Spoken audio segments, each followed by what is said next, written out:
and they never really get to file away those memories. And so what you're left is this lingering, this haunting memories that are very salient in your mind. Well, it's interesting you talked about PTSD, and there are some theories that PTSD could actually be a sleep issue because, in the REM part of your sleep, rapid eye movement, it's the part of your sleep where you make sense of your emotional memories, you make sense of the day. But there is a very strong forgetting component that I don't think people realise in the REM sleep. So there's a lot of stuff that you actually don't need to remember. And I like to use the analogy of the midnight librarian. So just imagine, your librarian has got a desk full of folders that comes in. It's all very messy. And the librarian, he or she, picks up these folders in REM sleep and goes, oh, yep, need that. That will go in that box. I'll put that one over here. That's sort of related to that. This one, we don't really need to know that one. Chuck that one out. I think what happens is that sometimes these memories that come in are so emotionally evoking or just complex or have no real, rational box to put them in. And the midnight librarian will wake up the boss and say, hey, what on earth do I do with this one? And I think that, so people are waking up in that REM sleep, or they're doing a lot of things throughout the day that are stopping them from getting into REM sleep for appropriate amount of time. And they never really get to file away those memories. And so what you're left is this lingering, this haunting memories that are very salient in your mind. So this can happen with extreme cases, like with yourself, or just normal day-to-day aggravations or things that just make you irritated or things that make you embarrassed or humiliated.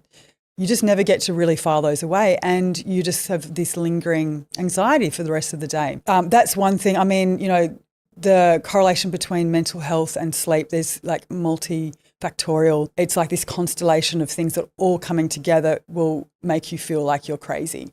So one of the big things is that during deep, slow wave sleep, that is we clean our brains. I think, the glymphatic process of our brains where your brain gets cleaned, I think was discovered in 2012. It was not that long ago.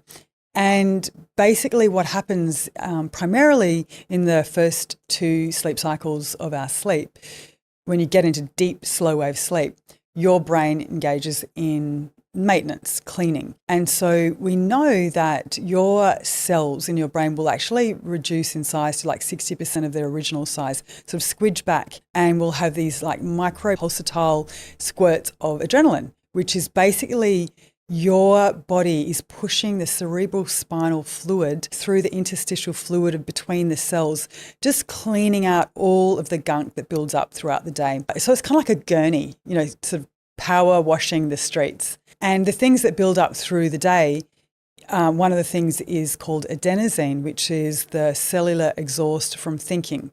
So to just get a little bit sciencey for the moment. So if you think about what your brain runs on, it runs on adenosine triphosphate, or the explosion of that molecule breaking apart, releasing energy. So ATP goes to ADP, adenosine diphosphate. And what's left over is the adenosine. And this is kind of like Mother Nature's dimmer switch, kind of builds up and it gives this kind of this low, slow, I'm tired, grindy kind of feeling. And we know that this actually gives you an impending sense of doom feeling. It actually makes you feel overwhelmed. When you're tired, you're like, oh, everything feels so much worse. And we know that this product, this byproduct of thinking, adenosine, does this. And we know it because it's used for a heart medication for tachycardia. And when doctors administer this to the patient, they say, don't worry, you're not going to die. Because people are like, oh, they feel so terrible. And so there's only one way to get rid of that. Well, it is blocked by caffeine. And so we know that adenosine will sit on the receptor that adenosine usually sticks to. This is a thing that people don't know. Caffeine does not give you energy. It blocks your tired signal. So adenosine gets blocked, but when the caffeine wears off, you actually feel worse. And now there's only one way to get rid of that adenosine, and that is through deep, slow wave sleep.